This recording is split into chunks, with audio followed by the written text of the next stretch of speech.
What is up, Wizards fans? Welcome to another Believe in Wizards podcast. I'm Matt Moderno. He's Troy Haliburton, and this is going to be a podcast about the Wizards' potential move to Virginia. I'm going to call it potential for right now because not official yet. But Troy, just first off, man, most importantly, how are you? How you doing? How's I'm things? doing great, Matt. I'm glad that you invited me on to talk about this very polarizing DC topic. I feel like it's very rare that we get the Venn diagram overlap of DC politics and DC sports all in one. So it's great to come on and kind of shed some light on everything that's processed over the last week. Yeah, this is like real journalism almost. It's not who had the most points for the go-go last night. So it's kind of fun to actually talk about something with like some real world implications for a change. Yeah, for sure, for sure. I had to do some deep dives, hit up some government contacts and sources instead of just the usual sports sources. So we really dove into to get into the bottom of everything that's going on. I love that. So before we get going, I obviously have to get our ad reads out of the way here. Brought to you by Stateside Vodka and their Surfside hard iced teas, hard lemonades, hard everything. And the more I hear about this move, the more I just want to drink vodka. So it's a perfect sponsor for this one. Also brought to you by Bet Online. Bet Online is your number one source for all your betting needs. Get the latest odds, lines, and matchup reports for baseball, boxing, golf, UFC, tennis, NFL, everything you can think of. BetOnline continues to be the easiest and fastest way to place all your wagers, including live betting and use your favorite casino and card games. Head to the website today or use your mobile device to join up. And our promo code BELIEVE, BLEAV, gets you 50% off your welcome bonus on your first deposit. BetOnline, where the game starts. All right, Troy, maybe just start us off. If anyone is listening to this and they've just kind of been buried with their head in the sand for a while here and they have no idea what's happening, I guess, can you just kind of give us the high level overview from your perspective of what really is going on here, I guess?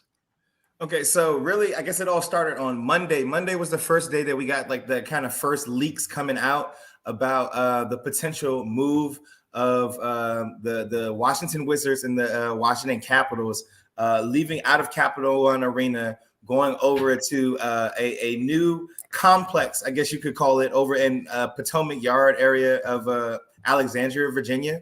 And then so there was this press conference that was announced on Wednesday where Ted Leonsis, the CEO of Monumental Sports and Entertainment, he was with Virginia Governor Youngkin, and they had a press conference where they essentially announced a partnership or potential partnership that would allow the Washington Wizards and the Washington Capitals to move to a newly built arena at Potomac Yard, right above the Potomac Yard metro station. And that would include a whole new practice facility for the Washington Wizards. And it would also include, I guess, shops and stores and just a pretty much building of a whole community around that area.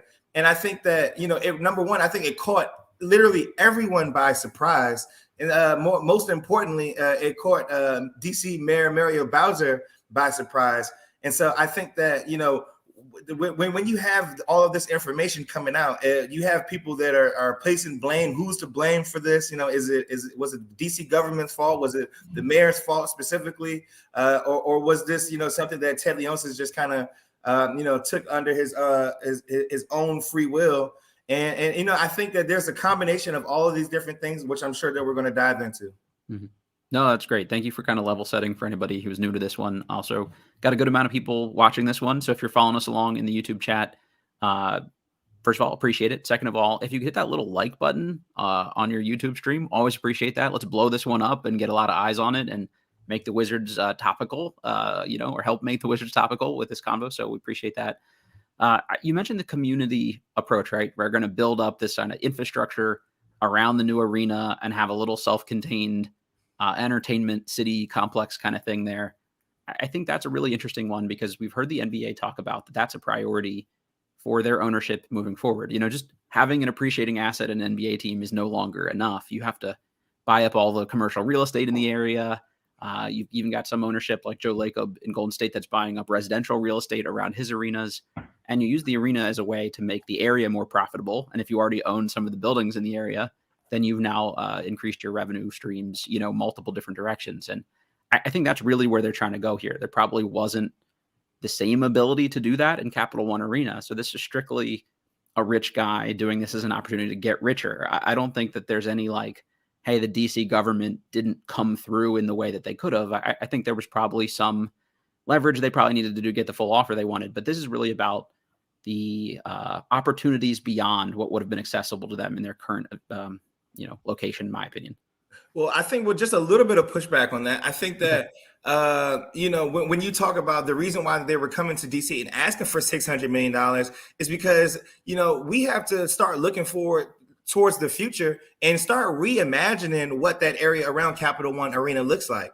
And Okay. so, who's to say that there weren't possibilities to build up that area and space around that area, especially when you have a lot of businesses who were greatly affected by the pandemic, who weren't able to pay $20,000 a month lease in order to keep their businesses open down there in Chinatown. Who's to say that you can't reimagine what some of those areas could look like if you were to get investment from the city and from Ted Leonsis?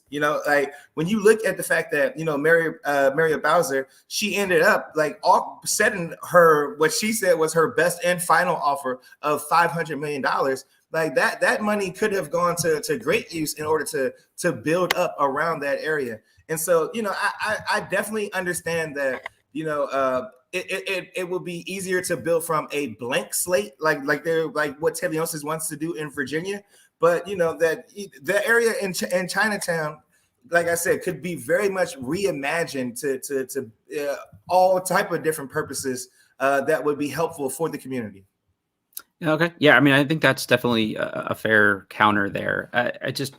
I'm picturing like even around Toronto, right? Like the NBA wants their first NBA owned, like basically like an ESPN zone right near the Raptors arena. And I don't know if that's happened yet or that's still being built or whatever, but I'm just picturing Ted being another guy that thinks he can be at the forefront of these things. And that's been one of the things he's really hung his hat on is I was first on the esports. I'm first on the betting. Are we going to get a casino over there? Like, I think I'm just picturing like Ted World, he's building up like his own little amusement park arena kind of thing.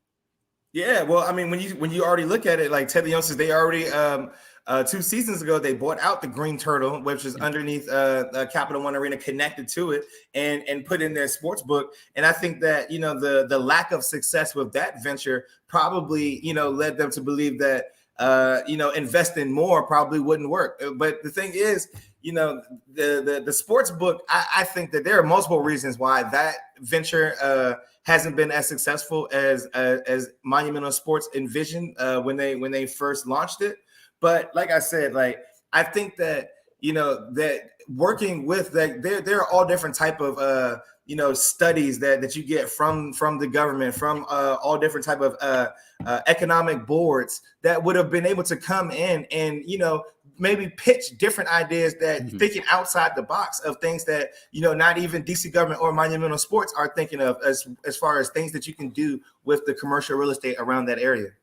I just wonder like why you wouldn't have waited around long enough to do that and really done like a full, like if they've done that on this Virginia site, why you wouldn't do like a full apples to apples between the two sites and then at the end pick the better option for you. I think then you've given DC government a fair opportunity to make their best pitch. You've listened to both and then you decide from there. To me, I think there's something that was really driving this move to Virginia. I don't think this is a thing personally that just came together overnight in the last couple days. I expect that this is something that's been kind of cooking in for a while, or at least been bantied about between him and Virginia government for a bit, because there's too many like rumored potential plans and things like that for this have just been like, oh, in the last week we decided this, we learned from this. Like they would have had to make sure that this is a viable plan, I would hope, at least in some path, before throwing this in next to the Virginia Tech campus and all those other things. And I talked to somebody that works at DOT about like years of like road studies they did before like building up Capital One and like all these things that took place just to pre-approve that spot in a city. I'm sure some of that happened for these other things going in at Potomac Yard, but adding a 20,000 person arena is a pretty big deal there. Like that's not something that they were planning for. So there has to be some real economic incentive. If you're Ted, can you leverage more corporate sponsorship and things like that? Like I don't have to care if I put regular fans' butts in seats if I sell out a premium luxury box to Amazon. Like it offsets those things. So I don't know if they're seeing more opportunity there for some of this like corporate partnership type stuff. Any thoughts on that, Troy? Yeah, I think that's a perfect segue when you talk about why there was no apples to apples comparison of renderings of what you could potentially do with the Virginia site, as far as potential renderings of what you could do with the Capital One Arena site. But I think that goes to the impatience that comes from Ted Leonsis, who sits at the top of Monumental Sports, and I think that like he really got the ball rolling and forced the issue by once his eyes started wandering with the Virginia site. I feel like there was almost no path to victory for DC government and Mario Bowser to be able to even compete with the offer that Virginia was making. And then, to follow up with something that you were saying, like, obviously this did not just come together over the last week, that these type of things took months of planning, to kind of finalize in order to get to the point where they came to an agreement.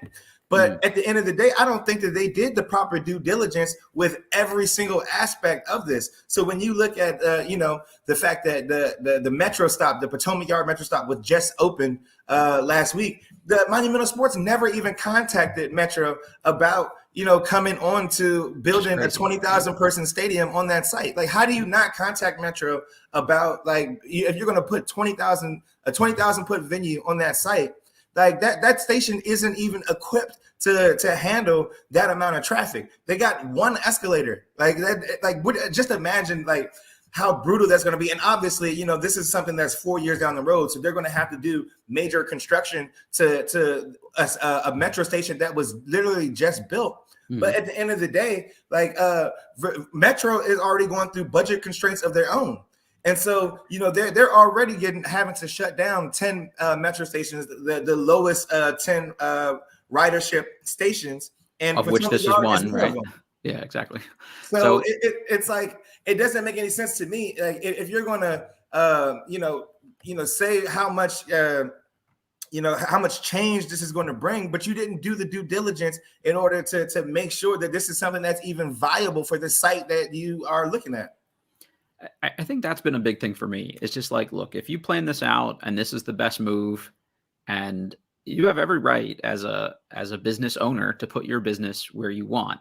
But when you've said, I'm going to, help build up the city and bring back the city and all these kinds of things, I think then you have certain more responsibility, right? This isn't just like, you have to take those hits. If you've gone out and taken the positive PR for saying that I'm going to help revitalize DC in these ways, then when you take a team from DC, you also then have to listen to the inverse of that, right? I mean, like, I think this is fair criticism of Ted. It doesn't mean that he doesn't have the right to do what he wants as a business owner, but you have to hear those things back, right? If you take money for a practice facility, okay, well, when you just decide to pick up and leave, we're allowed to say that's kind of a shitty deal for the city. It just seems reasonable from my perspective, at least.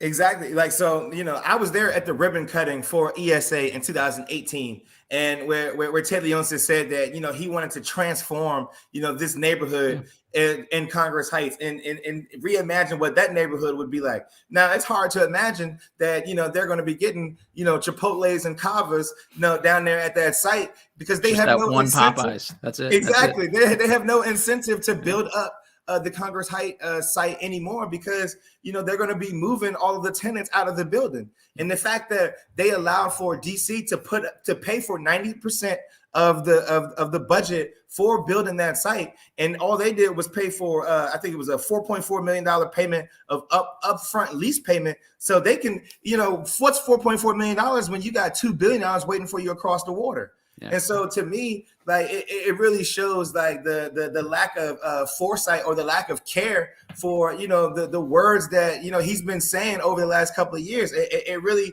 makes those words obsolete, because hollow. Yeah, it's very hollow, because at the end of the day, they're not going to have any obligation to invest in that Congress Heights area. And so I think that, they turned into an ancillary victim in all of this, not just with, the Chinatown, who is almost going to be devastating for the Chinatown area to not have 220 events a year coming through downtown DC.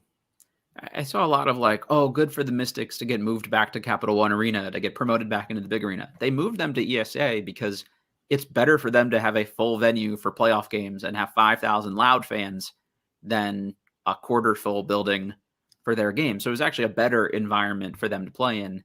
And this is just basically, we're totally uprooting from this facility that we had DC government, put in all this money for us from. So I actually think that's worse. If they had left the Mystics, at least, I would say like, okay, like maybe that's somewhat of decent stewardship, or the Go-Go and the Mystics will both be tenants here. We don't want to totally leave the city high and dry. Like there's ways that they could spin this back. And I've heard almost none of that from them. Like the only thing I keep hearing is like, we're doing this for the district. We're uniting the district finally by bringing Virginia more into the fold. There's no commentary of like, look, this wasn't ideal. We're going to try to do these other things to offset some of our departure.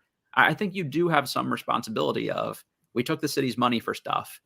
We're going to try to do like at least a show of good faith on our way out the door. I don't know. There just seems like a total, and maybe that'll come, but just a total ignorance of like, yeah, we kind of fucked the city on our way out. Deuces.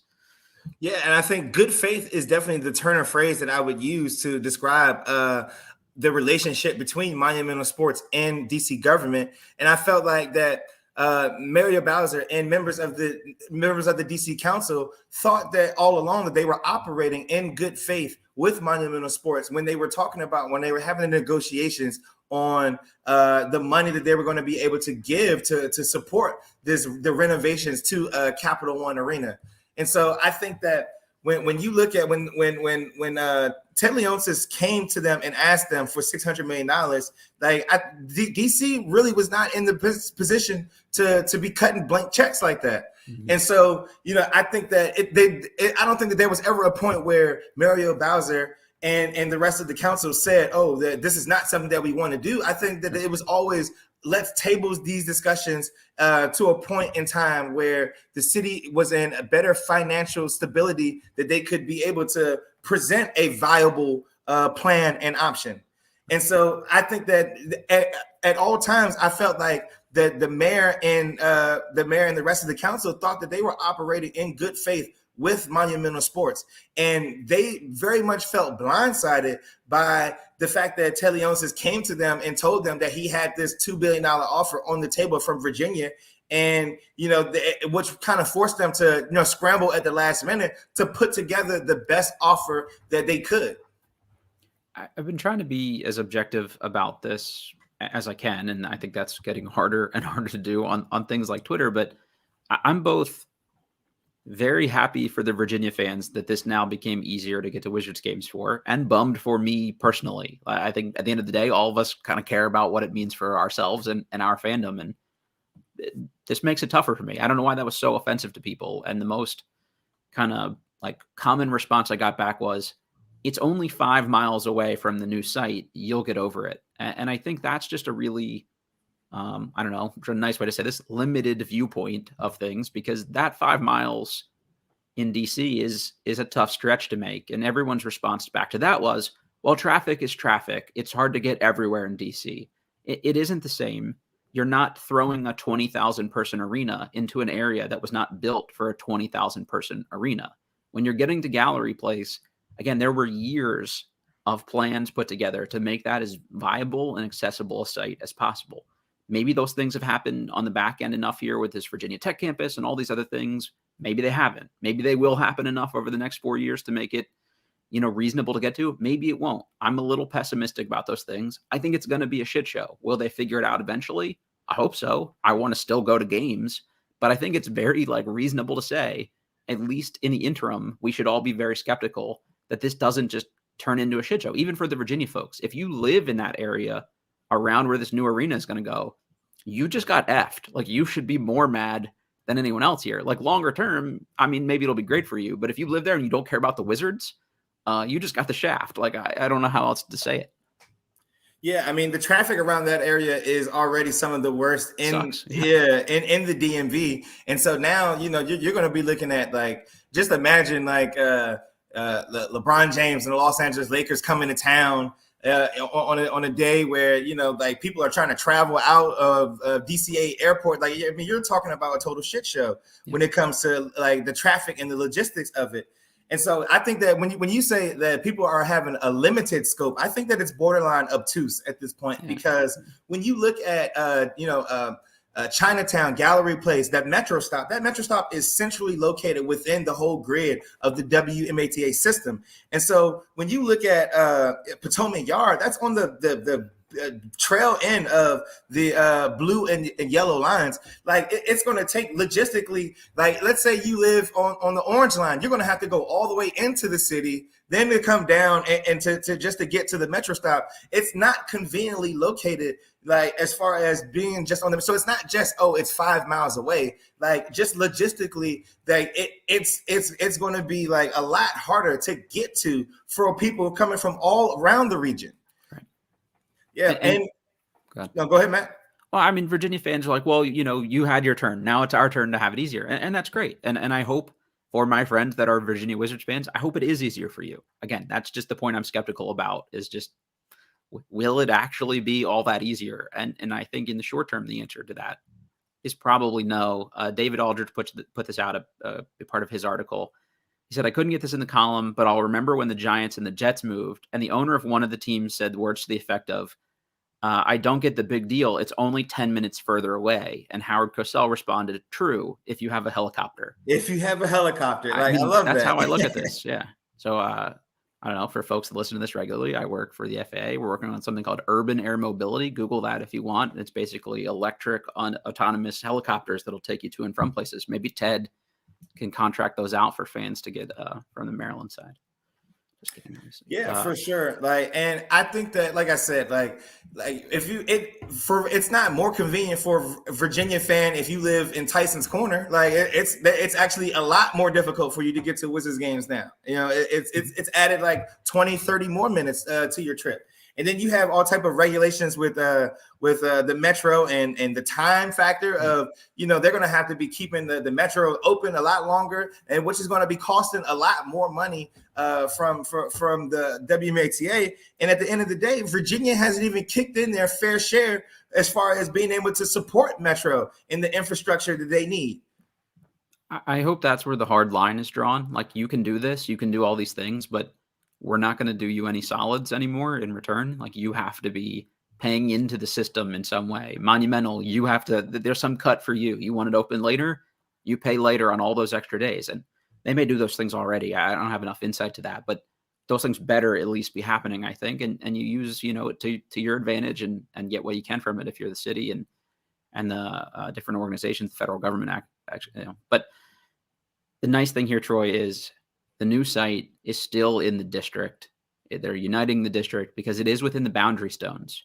So we have focused on the boundary stones this year, and that's been a big thing. You see the city edition jerseys that we saw at the court last night. It says District of Columbia on it. Do we think that this jersey, like, that's the conspiracy theory, right? This jersey was planned out as a way to soft launch some of this for the district stuff. That's the hashtag for the years for the district. Did we know this was coming? Was this the foreshadowing with all this other stuff that they're trying to do to soften the blow here? Well, I'll say this. One thing I definitely learned when they launched the cherry blossom jerseys last year is that these things take like years. Multiple years in order to come to fruition. So I'm going to give them a pass on that and say that the district, for the district jerseys and the court and all that, that stuff was probably thought of a few years ago. And so I think that, you know, the thinking of moving the site to Virginia, I think that that's something that probably took place within the last year. Yeah. One of the things that I definitely wanted to touch on is like some of the levels of bureaucracy that comes with all of this. And so like when let's look at it, you know, both going in the past and into the future. In the future, you know, there's still going to be votes that are going to have to come from Virginia legislation and Alexandria City Council in order for them to, you know, finalize this. But I want to take a step back and look at, you know, we have certain DC politicians like, you know, Charles Allen and Jack Evans, who, you know, took very much low-hanging fruit opportunities to jump out there on Mario Bowser. And, you know, I have comments on that. Like, if Charles Allen, who was a DC council member, wanted the Wizards to stay in DC so bad, like he wrote all of zero legislation over the course of the last year in order to help keep them in DC. And so it's really easy for these politicians to kind of jump on Mario Bowser. It's like Mario Bowser has a lot of political enemies. And so, it was a part trendy of thing to do. is kicking people while they're already down. Right. And so, I think that when you look at the bureaucracy levels of this, like it really becomes, a bit of a very polarizing point of contention as far as who's responsible for this coming to fruition. And I think at the end of the day, all of this has to rely on Ted Leonsis because, he is the CEO of Miami Sports. And so it's his decision as far as, where he wants to put that team. And so I think that, when you really look at, the potential votes in Virginia, I think that he may have underestimated, how easy it's going to get for this to pass. It's been a lot of like, I don't understand why if we relied on this so much economically in DC, they didn't prioritize it more. And they have other things on their plate. If you're Ted, your sole focus is to continue to make money for your money-making operation. And just the people that want to like defend the billionaire owner so hard is kind of weird to me. It's always been, I wrote a piece about this a couple years ago that I know at least a few people in PR didn't like, about how at the end of the day, all the Wizards' troubles are Ted Leonsis' fault. Stop blaming this particular player or this GM or this contract. It's the person at the top. Well, he should get all the credit. He should get all the blame. Like at the end of the day, those things funnel up to you. And the people that want to go out of their way, like what has he really done to earn goodwill at this point? Like he hasn't built a winning team. I just, like if we were the Warriors or some shit and we had 4 rings in X amount of years, like, okay, I'll trust this guy. He knows what he's doing. He can build a winner. He can be successful. He can do all this stuff. I don't really understand. Like, I'm not saying you need to condemn him. Like, I'm not even trying to do that. Like, I kind of get it, but also like the need to go around and campaign on his behalf is just strange to me. Yeah, definitely strange. I think that when you look at, obviously from a capitalism standpoint, like it's easy to understand why he took more money, why he is doing this situation, this, I feel like that the Capital One Arena, which started out as the MCI Center, which was built by Abe Poland, it's totally different that, he dedicated that as, some of his life's work, some of his most important work. And, I had a quote in the Washington Post article from 1997 where, Abe Poland said, the thought of it brought tears to his eyes. And I think that that's the difference between, an owner who is trying to be the steward of the community and an owner who is solely focused on the bottom line. Yep. Again, you can do that. It's just people have a right to compare you to the previous owner, and they have a right to bring up your old words when you kind of don't live up to them. Yeah, and I think that a part of that is the reason why Ted Leonsis wanted to separate himself from that. Like he wants to have his own vision, his own sort of new baby, instead of continuing to build upon the vision of Abe Poland. And so, but at the end of the day, like I think that he has to take the criticism that comes with that. And that's the thing that I don't think people really understand, or, there's so much nuance that goes into this. And it's like, you can be mad at multiple people at the same time. Like we don't have to sit here and try to defend Ted in order to say that maybe DC government could have, stepped up and done things a little bit quicker. Maybe Mario Bowser was a little naive with, her thinking that Ted Leonsis wouldn't stab her in the back as he did. I think that, people who, have noticed like how Ted Leonsis and Miami Sports has operated over the last few years with how they treat, their quote unquote DC family. You look at, what happened to Steve Buckhantz and Phil Chenier, who, felt like they got slighted and thrown out on the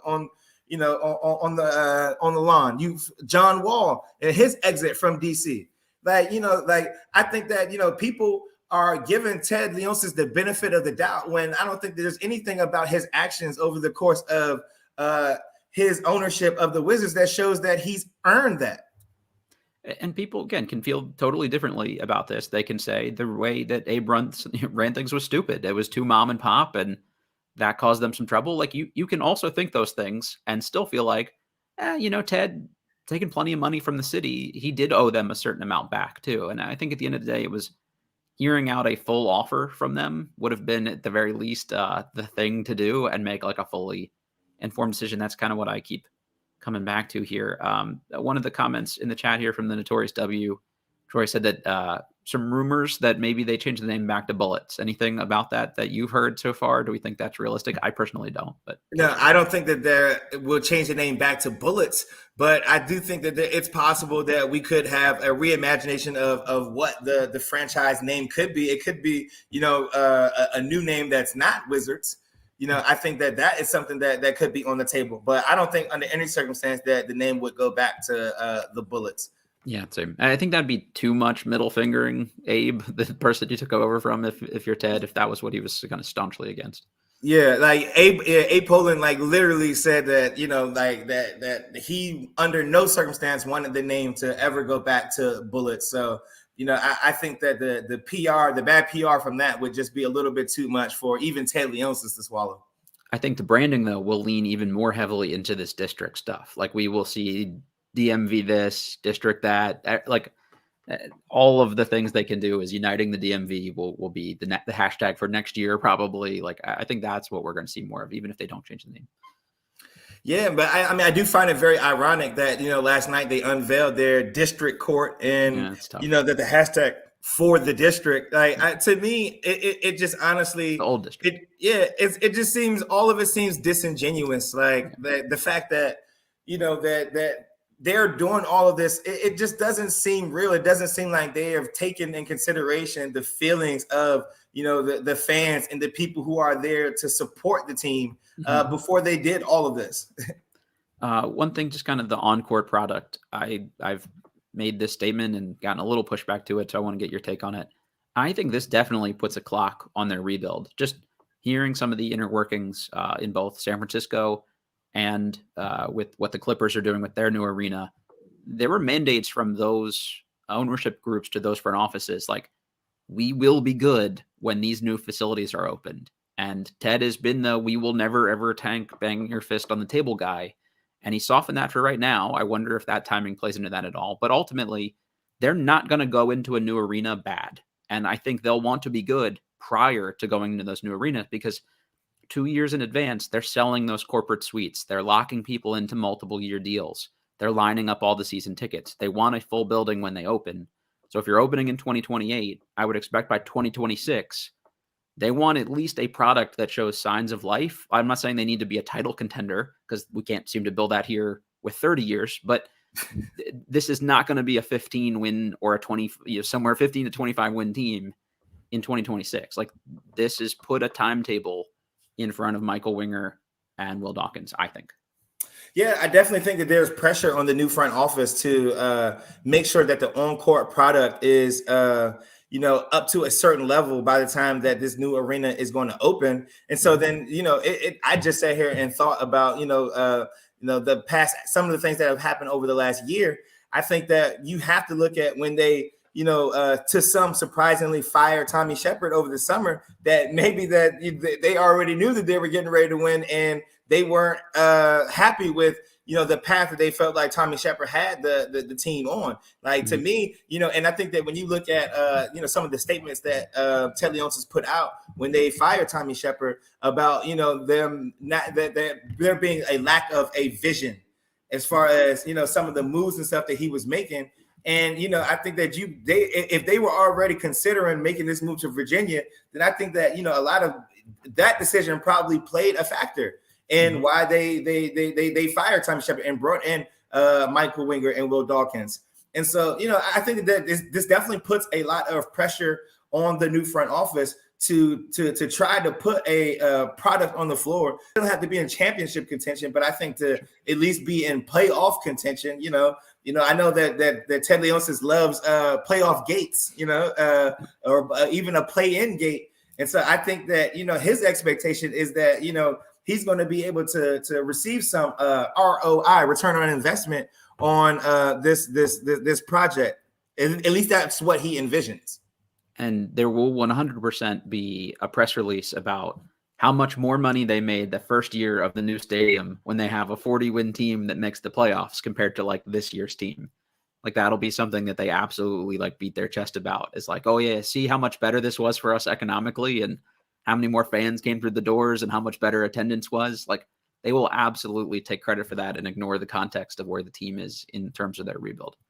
Yeah, for sure. I mean, and then even just beyond on the court, being a part of the return on investment, and as far as how they're able to make money, we have to start looking at things like the regional sports network and what's going on with monumental sports. You know, they just invested a lot of money in buying NBC Sports Washington, and I think that what kind of went underreported with this new site is the fact that, you know, they're going to be having their monumental sports studios over there. And so this all plays a factor into, you It's know, empire building. Exactly. It's why they're to what they plan on building. But I think that, you know, they're taking a lot of gambles with this because, you know, I don't think there are a lot of people who are, you know, dying to pay Monumental Sports $19.99 a month to be able to sign up for their streaming service. Not for this team. Now, if they're all of a sudden good, I think, you know, the Capitals showed that, right? Like if you build a winner, people will suddenly give a shit here, and that'll sustain for a while. So hopefully, if you're a Wizards fan, this is good news for you that, okay, well, they're going to like strongly invest here because the money they put into the team is more than just ticket sales. It's building up the streaming service. It's all these other things. Your regional network. Do more people further out into Virginia all of a sudden give a shit about the Wizards? I think that hopefully there's more incentive for Ted to put some money into the on-court product, and we'll see what that looks like. Will he actually want to pay the luxury tax now because he can offset it with all of the extra, economic returns he gets here? Yeah, and I think these are all questions that I think that a lot of people would have for Ted Leonsis, but Ted Leonsis didn't even have the courage to answer questions at the press conference after they made this announcement. And so I think that this all goes back to, you know, just what it means to be a steward of a community and the responsibility that you have to have in order to have a line of communication, not only with the people that you are in partnerships with, but with the fans and the media and others who, you know, who know exactly what it is that's going on. He doesn't even feel like he has the responsibility to answer those very viable questions that you're asking right now, Matt. It's been really interesting to see the coverage of this. I think locally, the coverage has been more positive than negative.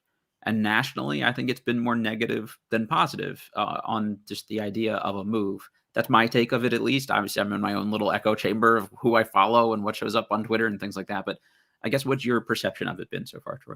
Well, I think that the national coverage has been really negative because a lot of people have a better understanding of what it takes to be successful in the sports business, more so than, you know, what Ted Leonsis has demonstrated over, you know, his tenure as the owner of the Wizards. Mm-hmm. And so when you look at I was watching PTI, and they had Brian Windhorst on, and he made some very interesting comments where he was talking about, you know, forget, you know, Ted Leonsis not talking to the Metro Authority Board. He didn't talk to the NBA about this.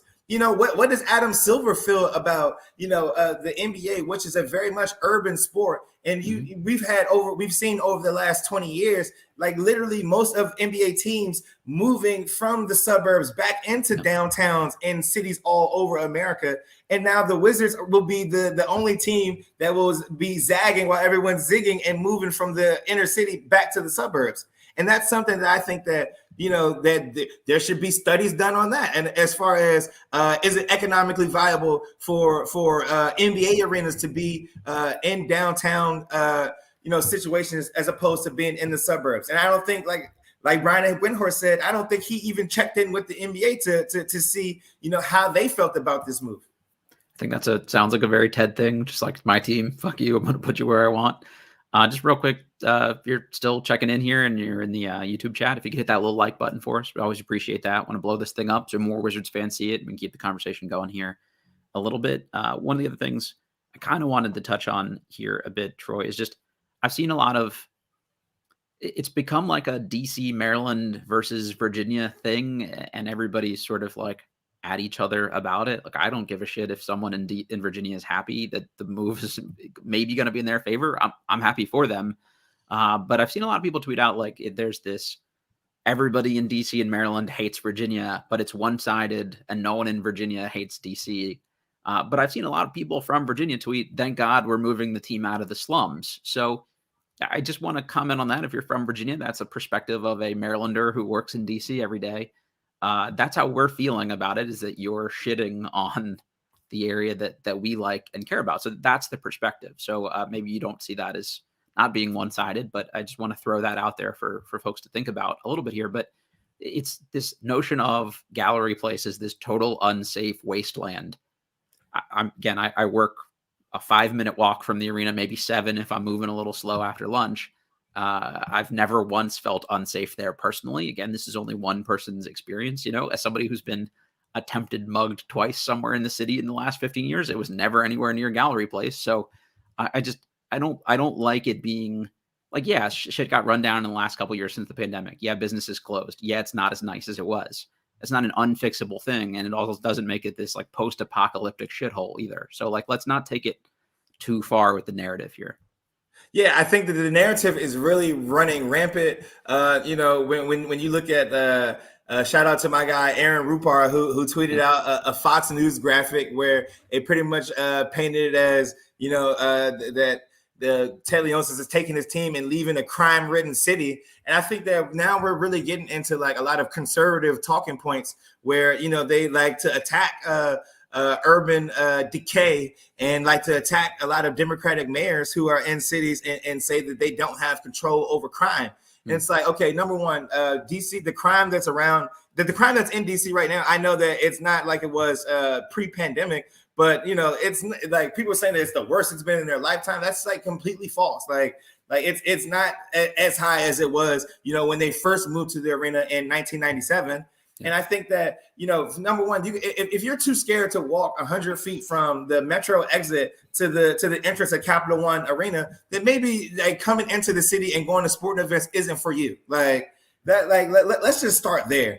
And then like, secondly, I think that, the crime that, is pretty much overstated. But, I saw yesterday where, you had the Clyde restaurant group who tweeted out that they had been reaching out and in communication with the city on trying to get, more police presence down there. And they said that they were satisfied with DC and how they answered that and the plan that they were going to put into place, to keep that area a little bit more safe or to ramp up the police presence in that area.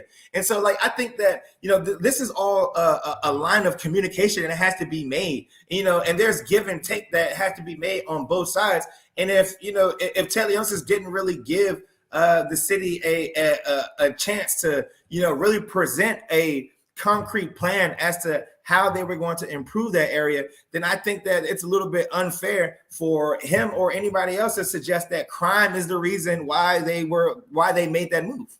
I saw a lot of people focus on the fact that I guess it was reported out, leaked out, whatever, that the city used to provide 27 dedicated police officers for every game at Capital One Arena, and that suddenly dropped to 3. And that's part of the challenge here.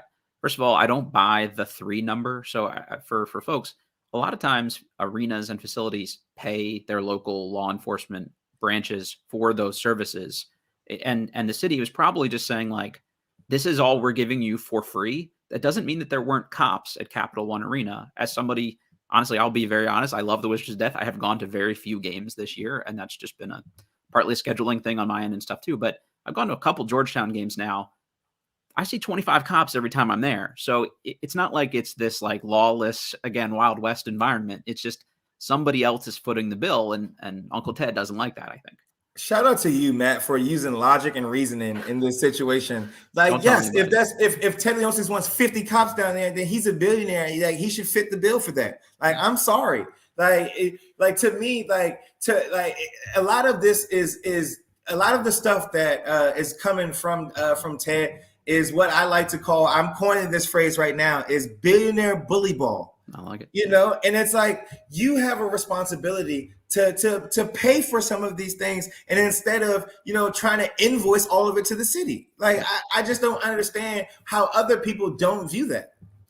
it just goes back to that same point about I don't know why we try so hard to defend a guy that hasn't really done a lot to deserve the goodwill here. It's Monumental puts something out and leaks it through their reporters that that are linked in with them, and it's like, here's why we had to move. The city screwed us, and everyone was like, oh, definitively the city screwed them. And the city says something. It's like, well, we don't trust government, so the city sucks anyway. So it just the PR spin is always going to be more positive from his perspective, and that's fine. Again, you can take whatever side you want. I think all we're trying to say is it's a little more nuanced. There's plenty of blame to go around here for this thing, and at the end of the day, it just sucks for the city. I think it's like okay to just think like, all right, people of DC get screwed here a little bit. The end. Yeah, no, I think that well, shout out to Monumental Sports for going out and buying the media so that you can PR spin whatever it is that you want. Like when you go out and you buy the local media stations, like you have the ability to put out the narrative that you want. And so I think that there's something that you said though, like the people of DC are getting screwed in this, and it's okay to kind of mourn that for a little bit before we go around just carrying the water for billionaires. Like, okay, cool. If you put in some baller restaurants, like I'm 40 pounds overweight, I clearly like to eat. If you put in some cool gourmet restaurants next to a brand new fancy arena, I'm gonna like it. Like I mentioned, I've been to the Chase Center a couple times. There's like gourmet sushi being served up by a prestigious San Francisco sushi chef in the arena. Like that'll be cool stuff. I'll like that. But until then, I'm gonna think it kind of sucks. Like I don't know why that's like so hard for people to just give us a couple of days to be like, damn, this blows. This was a cool thing for a lot of us in the same kind of general age group. This is where you've known the arena. This is your fan experience. Nostalgia is a huge thing. The same way I listen to everybody talk about all the old guys talk about RFK Stadium and all this bullshit. Like, let me talk about Capital One Arena that way. I'm not going to try to tell you how to be a fan. You mind your own business. If you don't like what I have to say about it, scroll past it. Don't log in, like whatever. But the notion of like I'm just so offending someone because like I'm bummed out by it is just fucking crazy to me. Just mind your own business. Yeah, no, I think we definitely have the right to be sad about the exit, and I think that we have the right to be skeptical about the optimism that everyone else has about what this new situation is going to bring. Just thinking about the front office super team that they put in place here, you've got Michael Winger coming over from Clippers team that's been preparing for this move out to Inglewood for a couple years now. You have Travis Schlenk that was in San Francisco at the time of the planning for the move from Oracle Arena to Chase Center. And then you've got a guy in Will Dawkins that's been in Oklahoma City for a couple of years, and they've gone through their own kind of metamorphosis with what their facilities and their arenas look like too. I'm just curious if you think there's probably any, I don't know, that would point to them having this in mind when they made some of those moves. But I don't think it's a total coincidence that all these people have been involved in changing of an organization and a foundation and things like that in the past. Yeah, no, I don't think it's a total coincidence at all. I think that when you look at, especially Dawkins and Winger, that, they've come from situations with the Clippers in Oklahoma City who are, in very similar situations as the Wizards, as the Clippers, they're not in a small market, but they're the little brother to the Lakers in Los Angeles. Mm-hmm. And so, for them to make that move to Inglewood, I think that, that's something that was very much needed for the Clippers to kind of separate themselves from the Lakers. And I think that Winger, him being able to bring that experience was definitely something that probably went over very well in his job interview with Ted Leonsis.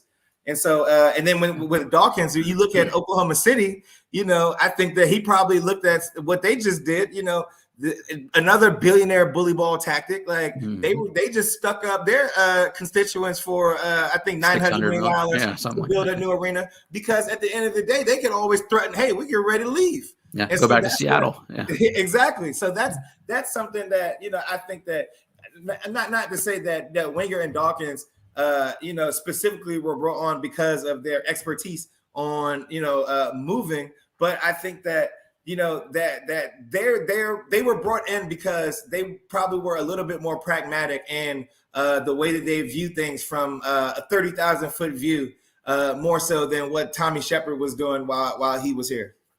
Yeah, it's not just scouting and an old school basketball guy. These are people that get like the business end of it too.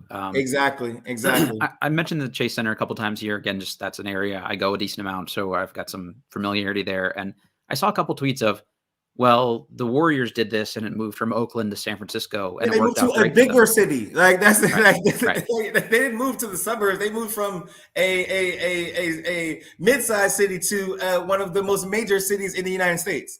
Also, the people of Oakland revile that move. So, like using this as a shining example of like, look how great it worked. It's like, well, it worked out great for you if you work, off the Embarcadero in San Francisco. But if you live in Oakland, you got effed. I mean, so it's just people don't like it when you change their routine and it impacts their fandom in a significant way. And that's even worse for them. That's a way worse trip or commute for the people of Oakland. But if you've ever been to Oracle Arena, it's a shithole and there's nothing around it. And those facilities they've wanted to move out of for a long time for that reason. So, there you go. And Sam Hershey said the Warriors also spent all their own money entirely privately funded. I think that's a really interesting point to make here too. Like other people weren't footing the bill for a lot of this stuff as well. Yeah, no, and I agree completely. Like, the people, the residents of Oakland, they definitely got screwed in all of this. And they those Oakland, the Oakland DC relationship probably has just grown stronger because those are our brothers now. Like, Yeah, exactly. we're pretty much in the same exact position. And I think that there's so much bureaucracy that goes into all of this, and I don't think that that Ted Leonsis really cares about how it has affected the DC, how it will affect the DC residents, just as I don't think that the Lakeup family cared about how it affected the Oakland residents. This is, at the end of the day, these are billionaires who are going to always be more pressed about their bottom line than they are going to be about what the little guy feels. Yeah, 100% agree. And for the people that have said like, well, it was terrible to get to Capital One Arena, there was never anywhere to park. I'm going to let you in on a little tip for the next 5 years here. There's this app called Spot Hero. If you go to it, you can find one of hundreds of parking garages within a 2-block radius of the arena. There's one right next to the library I always use if I don't walk up from work. It's $10 per game, so don't steal my garage. But if you think that's somehow going to get easier at Potomac Yard, I don't know what to tell you, but I think you're in for a rude awakening here. That's they're talking about shuttles from the airport and stuff like that. Like, good luck flying in and out of that airport now. Yeah, I think people are really underestimating like how much like it's going to be a clusterfuck when it comes to the logistics of everything that's going to be surrounding the Potomac Yard area. Like the traffic to get there is going to be crazy. The parking around the arena is going to be crazy. The metro trip to get there is going to be crazy. Like, it's not going to be as easy as people think. And I think that this is more of the reason why we have to really keep a close eye on how the Alexandria residents are going to feel about this, and how the city council is going to potentially vote on this. Because at the end of the day, this is a potential partnership. Exactly. Nothing is set in stone. And I put this in the article that I wrote on my Substack, is that it was easy for Ted to take the money and run, but don't be surprised if he has to walk it back. That's a perfect segue, and where I wanted to kind of wrap this up here a little bit. And folks in the chat, again, do me a favor, hit that little like button and subscribe if you like what you're hearing also. Appreciate Troy's time. Again, the article is great. I will put the link to it in the episode description for anybody who hasn't seen it yet, and also tweet this out again with the rest of the article. Troy did a great job there, but I think you ended it with, not every Alexandria resident is as enthusiastic about the arena being built as would make already bad traffic city borderline unbearable. Yes, right? Like, the people there have some say in this, and if their representation is good and they complain loudly enough, it could fall through. I guess, one, what do you think the odds of that happening are? And two, if you're Ted and you now have to go back to the city, how do you... I mean, the city will take you back, but it just seems like that's a burned bridge to some extent here. Of like, how do you take that back now and take the PR hit of like, oh well, it fell through. Whoops. Well, I think that was a part of the reason why Mario Bowser made sure to make that offer, so that that if they do have to come back, that there is an offer on the table. Mm-hmm. And at the end of the day, like, he's just going to have to take the PR hit from that, and his reputation will never be able to recover from that. But at the end of the day, like, he that might be the the safety net that he needs to save his bottom line. Mm-hmm. Do you like? I think this is probably going to go through. If I were a betting man, I would think the odds are very strongly that they end up in Potomac Yard in 5-6 years, whatever the case is. Where would you going to put this? I'd say it's probably like 75% chance that it will go through. But 20 when you think about this, and from a political standpoint, 25% is a lot. Like as far as a chance that it will not be able to go through. And so I think that that he and his staff of people who are working on this at Monumental Sports, they have a lot more work to do. Like this isn't over by any stretch of the imagination, and he should hope that that there aren't DC lobbyist groups who come together, or like if there were to be a united DC Washington Wizard fan front to come and start lobbying out to Alexandria City Council to vote against this. Like he should be hoping that people aren't mobilizing on a grassroots level against this, because he's going to have a lot more problems on his hand than he even realizes. Yeah, I think you're 100% right. Just to end this on a lighter, happier note here, let's say they do end up moving, they do work it all out logistically, and everybody ends up liking the new site, and they have potentially a young star in the making to headline this building for them. Bilal Coulibaly looks like he's going to be good as shit at basketball. He might already be good as shit. Like that might be an acceptable moniker at this point. Troy, I'm just so excited about this dude. And this is like, I saw last night's result and I was not watching in real time and had to go and watch early this morning because I just needed to see everything he did. And I went back and I kind of rewatched all the like actual possessions where he had the ball. And he's already like a slightly enhanced player from the start of the year. It's a lot of growth in 25 games or whatever. Where he could be in 5 years is just like, it's the most excited I've been about a young player here in a very, very long time. Yeah, I think that regardless of whether they're playing in DC or Virginia, the poster that hangs outside of whatever arena is going to be a big one of Bilal Coulibaly. And I think that, we have to give a lot of credit to this front office because they hit a home run with this pick. Yeah. Because at the end of the day, like the NBA is predicated on having that star wing player. Mm-hmm. And this is a guy who is showing that he has a lot of potential to become one of those guys. And at the end of the day, like people thought that it would take a lot more time for him to develop, since that, he was, he only got moved up at, halfway through last year with the Metropolitans 92. Mm-hmm. And, I think that, with him only being 19 years old, that people thought that, that his floor would be a lot lower than what it is. But, he's establishing a baseline of a player who, this guy, the sky is going to be the limit for what he can do on the basketball court. I'm so impressed with, just number one, like the fluidity with which he, demonstrates his ability to move around on the court. Mm-hmm. His instincts, both offensively and defensively, that he's always in the right place at the right time. His confidence that he exudes, his ability to finish both around the rim and with his shot. Like, he's checking all of the boxes as far as potential star players in the making. I don't know if this makes sense now, like a technical basketball term here, but his movement just seems so deliberate. Like when he does something, it's always with purpose and it's with as few wasted steps or wasted motion as possible. He's economical. I hate the Kawhi comparison. I'm not saying Coulibaly is Kawhi, but like Kawhi is the ultimate that guy of like, I am all business. Everything I do here is with purpose. I feel that way about Coulibaly so far.